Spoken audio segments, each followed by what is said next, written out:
क्या सच में केवल 3 वचन ही तुम्हारे जीवन का बंधन चीर सकते हैं?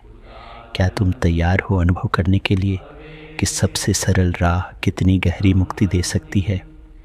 सभी पापों का त्याग करो, सभी पुण्य कार्य करो और अपने चित्त को शुद्ध करो। आज मैं सीधे तुम्हारे हृदय से यह रहस्य कहने आया हूँ जो किसी भी साधक के लिए पर्याप्त है। इस त्रिविध सूत्र में छिपा है समस्त बुद्धों का सार। कोई रहस्य नहीं, कोई अतिरिक्त साधना नहीं, बस 3 सत्यों का सहज पालन। पहला वचन, सभी पापों का त्याग। पाप वह होता है जब तुम अपने विचारों, शब्दों या कर्मों से स्वयं या दूसरों को घाव पहुंचाते हो। क्रोध, द्वेष, लोभ विष हैं जो मन मस्तिष्क को सड़ाते हैं। इसलिए स्वयं से प्रश्न करो, क्या आज मैंने किसी हृदय को आहत किया? यदि उत्तर हाँ हो, क्षमा याचना करो और दृढ़ संकल्प लो कि पुनः द्वेष न फैलाओगे। दूसरा वचन, सभी पुण्य कार्य करो।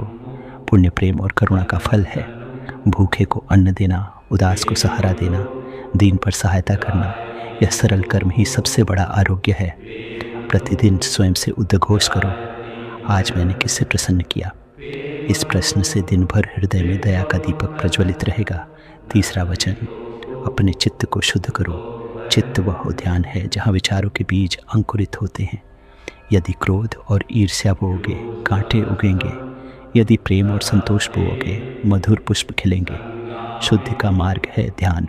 श्वास पर स्थिर रहो, विचारों को आने जाने दो, उन्हें न पकड़ो न टटोलो। जैसे शीतल जल की सरिता अविरल बहकर निर्मल रहती है, वैसे ही तुम्हारा चित्त निर्मल बनेगा। अब प्रश्न आता है, क्या यह वचन वाकई परिवर्तन लाते हैं?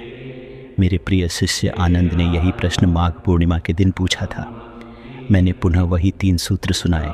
तुरंत 1250 साधु निर्मल हृदय और अटूट श्रद्धा के साथ बिना निमंत्रण आए, जिससे सत्य की शक्ति सिद्ध हुई। यह घटना प्रमाण है। सत्य का स्पर्श मात्र आत्मा को जागृत कर देता है। हे साधक, अब तुम्हारी बारी। प्रतिदिन निद्रा से पूर्व ये 3 प्रश्न लिख कर रखो और प्रातःकाल उनका चिंतन करो। क्या आज मैंने किसी का हृदय आहत किया? यदि हाँ, तो शांति से क्षमा याचना की। क्या आज मैंने दया और करुणा का स्नेह मिलाया? क्या आज मैंने ध्यान करके अपने चित्त को शुद्ध किया? इन 3 बीजों को ध्यान में बोओ। पाप त्याग, पुण्य कर्म, ध्यान, फिर प्रतीक्षा करो। प्रथम दिन मन को अल्प विश्राम मिलेगा। 7 दिन पश्चात द्वेष मिटेगा, आत्मा में उत्साह जागेगा। 62 दिन पश्चात जीवन शक्ति अविरल बह निकलेगी। केवल 3 वचन, परंतु संपूर्ण धर्म का सार। यह बाह्य प्रार्थना नहीं, यह बुद्धत्व का आह्वान है। जब तुम इन वचनों को चरित्र में उतारोगे, जानोगे मुक्ति कोई दूरस्थ लक्ष्य नहीं, यह इसी क्षण में प्राप्त है। हे मानवजन, अपने अस्तित्व को व्यर्थ न गवाओ। पाप त्यागो, पुण्य करो, चित्त शुद्ध करो और शांति की उच्चतम शिखा प्राप्त करो।